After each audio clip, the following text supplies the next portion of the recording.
Okay, this is a video. A fellow named Tim asked me about Bonham's timekeeping, meaning like Bonham played behind the beat, as a lot of drummers do. My personal opinion is drummers can consciously do that, but I think a lot of it has to do with human temperaments.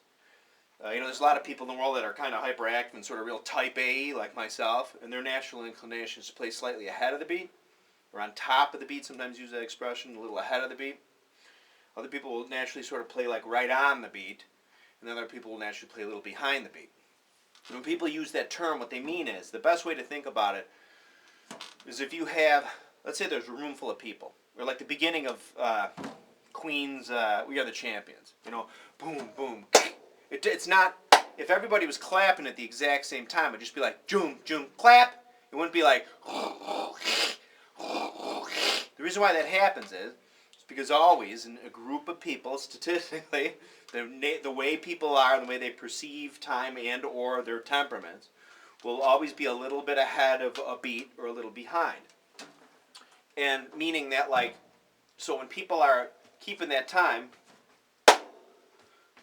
people I think who are a little more antsy, I do think, my personal thing, I think there's a correlation between temperament and the way people perceive time. But in any case, maybe not. I'm sure there is. But some people will always, if I put on the, like,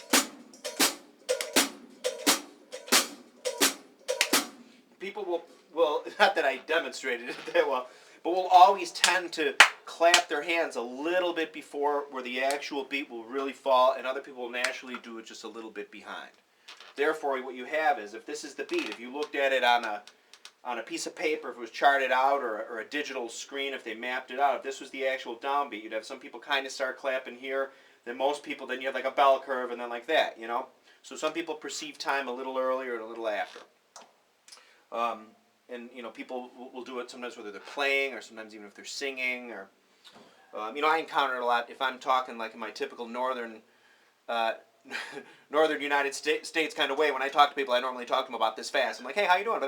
And people from the South are just like, you'll be like, well, and of course it doesn't necessarily have to do with, always where people are located. But some people are generally more tightly wound like myself, and other people are very laid back and healthy, God love them. Anyway, the way Bonham played, this goes to where we're going, is Bonham played very behind the beat. The way he just kind of played was just kind of like, was sort of like, you can't even really demonstrate it. Like if I put on a click track, I wouldn't even be that good at demonstrating, because I do have a harder time consistently, let's say for 2 minutes, playing exactly a certain percentage behind the beat. It's difficult for me to do. I mean, guys like Steve Gadd or a lot of diehard studio guys, I think, have trained themselves to do that, because it's a skill you can pick up. But even then, it's not the same. There's a thing to be said about music that breathes a little bit. Like, symphonies don't sit there and play along to a metronome or a click track. Now, there's no doubt that the introduction of a click track or a metronome came along because a lot of people, especially in the 60s when rock and roll was getting big, a lot of people couldn't play that well. So a lot of people were like, well, shit, all right, here's a metronome, play along to that, because otherwise tempos might be all over the place. But then what happened was, and back then, by the way, too, a lot of times, they'd have studio guys playing that stuff to keep it nice and solid. But anyway, then they started getting, with click tracks to make, music nice and solid. And even back in the day before digital recording with tape, they would have guys, whether you played to a click track or not, that would cut tape. I mean, there were professional people that actually would cut the 2-inch tape. They'd take a piece of it and run it through the head. And you could actually find the discrete drum note. It'd be like, whirr, whirr, like you go back and forth, and they'd find exactly where to cut it, and they could cut together a perfect take. What takes, 22 seconds now in Beat Detective or manually even on a computer used to take a couple days. They used to call them drum edits, or or anybody's edits. Anyway, but back to specifically playing behind the beat. The thing is that even if you have a click track going to a song, and you tell the drummer in the rhythm section, all right, boys, play behind the beat, and then blah, blah, blah. Well, technically speaking, if you start playing behind the beat, what happens is you're married to the tempo, especially for edit's sake. Especially now, the reason why a lot of people, too, it's come along that, click tracks and stuff are great, too, is because it puts stuff on a grid in a computer for easy digital editing and stuff. So even if a drummer plays terrible or anybody plays terrible to a click, nowadays you can really fix that stuff up a lot. I mean, you really can. I saw guys play terrible to a click track and then put it through. Not even back then they didn't even have Beat Detective in the mid. They would just manually move the notes, and you can still do that now, but quantize. But the point being is, if you're playing along, let's say to a click track, right, and you're telling the guys play behind the beat, eventually what happens is, technically speaking, you're going to have to catch back up to the click track. And sometimes that can sound very awkward in a song. So this is neither here nor there. I guess what I'm saying is there's sort of two. I do record stuff sometimes to a click track. In fact, I just did my own record, my own CD, where I played everything to the click track because I don't really play any other instruments, so I just sort of do everything in a computer and then put my vocals over it and then go back, put some keyboard parts, and then go back and overdub my drum. And you can play to a click track in the sense where if you're good enough playing to one, it can sound like you're not playing to one. But sometimes you can it's very actually difficult to play to a click track well if you're not going to do any edits. If you're going to do edits, you don't have to play well to a click track at all because you can just fix it. But my point being, what I'm getting at with Bonham, because this is a Bonham take, Bonham had this thing where he played behind the beat. Now, when you play behind the beat, as studio guys can to a click track, it can sound very awkward if you catch up to it. So that's why, generally speaking, really good musicians, you don't need a click track. I mean, your time, like in an orchestra in a symphony, when they'll start out, and they have forte and they have all I can't remember the word, legato, all the different things that, they want to speed it up and slow it down a little. But these changes are all, my point is that they're all very minute. They can be aggressive, they can be very quickly, but the thing about Bonham's playing was, what he did, and of course then Jimmy Page and the rest of the guys, was that he did perceive time. There's many good examples in recordings, Led Zeppelin recordings, where you can hear it. At the intro of Nobody's Fault But Mine, and where the drums finally come in, you can hear almost every time when Bonham ever has a thing where he comes in, if you sit there, if you put a metronome to it or you really clap to it, you'd see he'd be a little behind every time. So it'd be like, so it goes like da da da da da da. But he doesn't do that. It's like da da da da da da. Instead of, it's like there's a delay because he just sort of played. Those guys played to him. Jimmy Page and in a rhythm section, when musicians play well with each other, you get just used to the way people play. And you hear intro songs like Nobody's Fault But Mine or other things. You can hear generally the drums would start just a sliver late. Now sometimes that would just be the way. I'm sure sometimes he consciously did that. I'm sure sometimes he did. There used to be a thing, where certain famous speakers, some famous, some infamous, especially a very particular infamous speaker who's been dead for 65 years, thank God.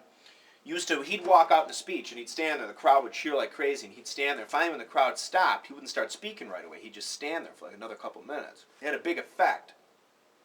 Well, the thing is too, Bonham was big on really big and making things sound big, but also very, things can sound bigger and more important, especially, like what do they say, like being fashionably late for a party.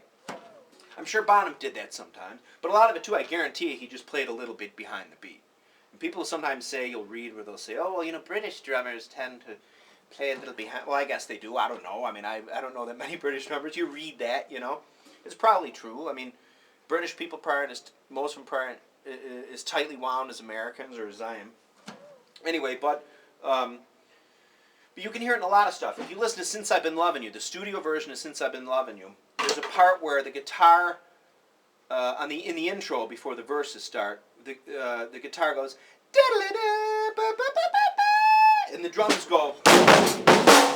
If you're familiar enough with Zeppelin, you know the part I mean. But there's parts in there, and some of them might be edits. I think, Jimmy Page used to sometimes comp those takes together.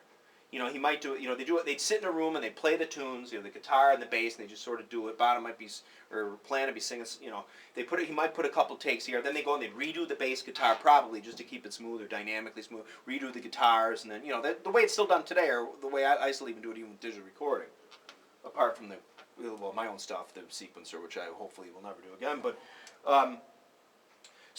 but if you listen in a lot of those songs, you'll hear points where I'm just trying to think of good examples where you really hear it. And Since I've Been Loving You, there's a point where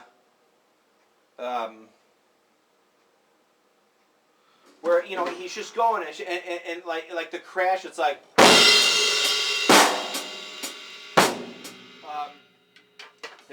There's a distinct part in Since I've Been Loving You that I can't remember at the moment where there's like a delay. I mean, there's like a full eighth note delay in his bass drum where he comes back, and it sounds fine.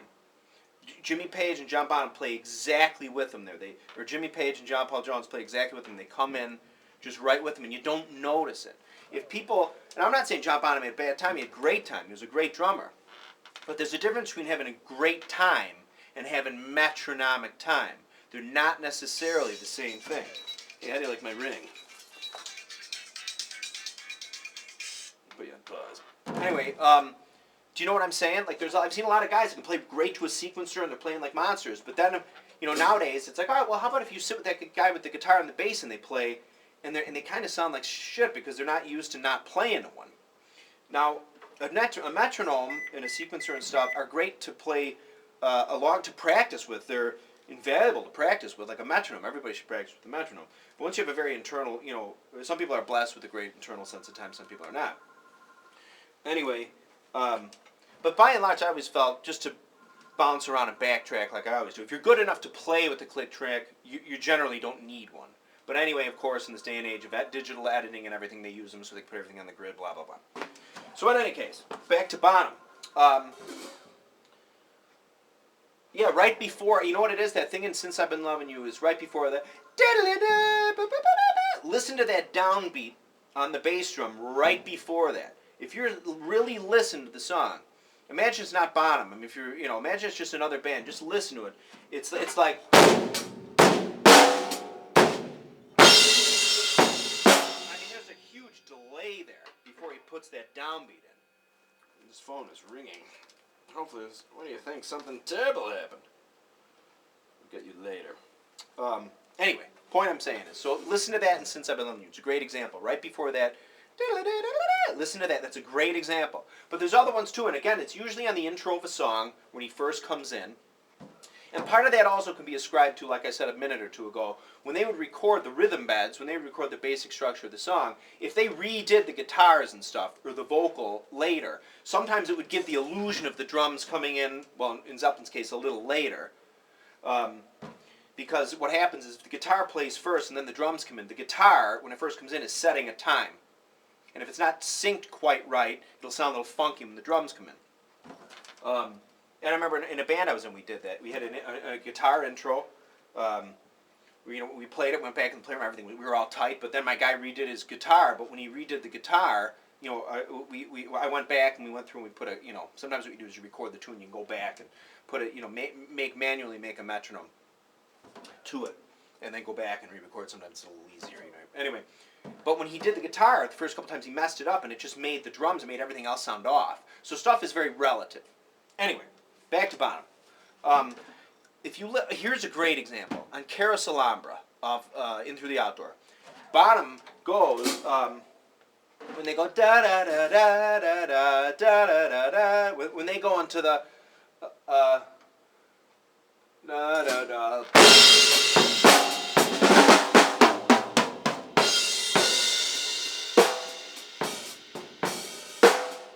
He brings that tempo goes.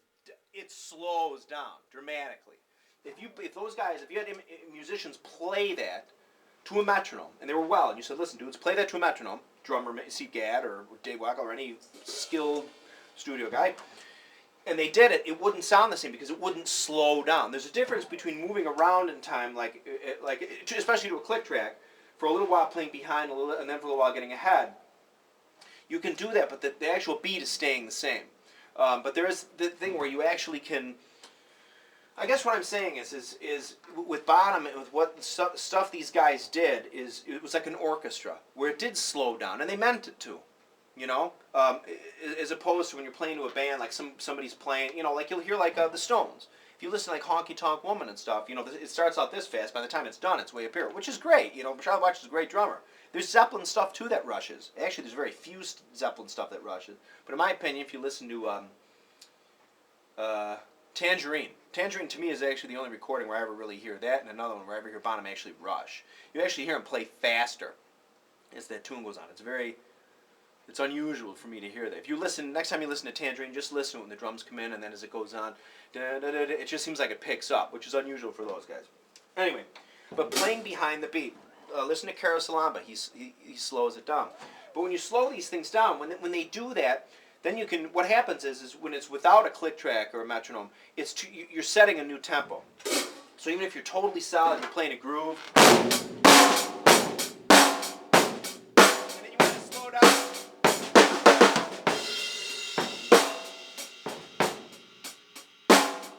Now, I did change the beat over the tempo, but I did actually slow it down a little. Now, if we had done that to a click track, well, once we get to that part, I would play behind the beat, so I wouldn't actually slow it down, but I'd make it sound like it would sort of slow down because you're playing behind the beat. But then eventually, if you want to keep it on the grid, you got to catch back up to the click track or the grid.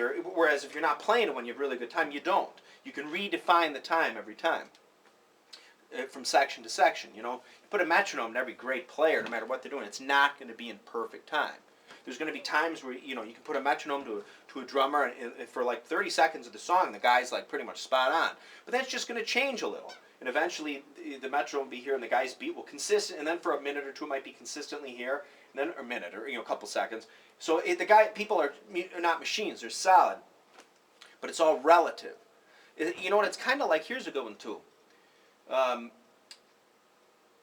Simon and Garfunkel's "Sound of Silence." If you listen to that.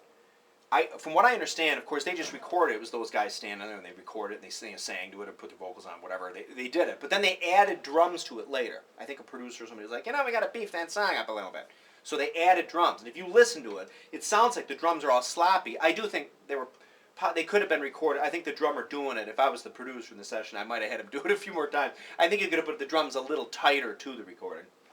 By the way, if there's a remote chance that I'm wrong about the drums being added later, I'd swear I've read that a number of times. I probably should have checked before I made this video. But in any case, if you add drums, or when you listen to a guitar player, if you get like a guitar demo or something from somebody, it can sound fine. If a guitar player is playing and they speed up a little or slow down or take liberties with the tempo, you don't nearly notice it as much because the notes aren't discrete. They're not. They're elongated, so you don't notice it. But the minute you try putting drums to it, you can be like, "Ooh, wow, this time is terrible." So, not terrible, but it's not going to work especially if you're going to put it later to a click or whatever, which you can't do. But so anyway, the importance is it goes to Bonham, to Jimmy Page and John Paul Jones playing with Bonham. When you play as tight as those guys did together, you can play tight but still not have the. You can play tight and still take liberties with time. Tight doesn't mean a perfect tempo. Tight means everyone playing together tightly, being there at the same time. And that is a skill. Some people are born with that, and some people can acquire it, I think. Again, my natural instinct is to play ahead of the beat. Like Stuart Copeland, I play more like Stuart Copeland-y. Like I really, I will rush, but I'm definitely if we're sitting here, we're doing. We Are the Champions. You can bet your ass I'm going to be one of the guys that is clapping, not completely first, but I'll be on the early side of the actual beat. Always. Unless I've gotten good now. I can really pay attention. It's like I said before. It's hard for me to do to a click consistently for 3 minutes or 5 minutes. To play consistently exactly this much behind the beat for 5. That is a lot for me to do. I find it very difficult to do. But it can be done. Studio guy, people have perfected that skill. But if I'm playing without a click, and the guy say, "Hey, let's make this sound really lazy," I can make it sound real Bonham-y. I mean, you can. It's more of a mindset than instead of like thinking of every beat coming along. It's more like a mindset. Like I'll just think to myself, like, all right, I'm gonna be type B guy for 10 minutes. I'm just, give me a barbiturate. You know what I'm saying? So it's really more of a way of thinking about it. So yeah, so Bonham's, I think, in summary, he was a drummer who played behind the beat. Meaning that he just sort of perceived time, he was a little slower at he was more laid back, or whatever you want to say. He was a little slower at coming to things. Not slower, stupider, but he just, some people are just, he just was very, and if you ask me, I think drummers that play behind the beat for most music, or musicians who play behind the beat, are better. I have a friend of mine named Ryan who's a great drummer, and he is blessed or born with an instinct to naturally play a little behind the beat, just like Bonham, and it sounds awesome. You know, for certain music, playing ahead of the beat can sound awkward. I mean, if you play really ahead of the beat with certain stuff, it can sound awkward, you know. If you play behind the beat in ska, it'll sound funky, I think, you know.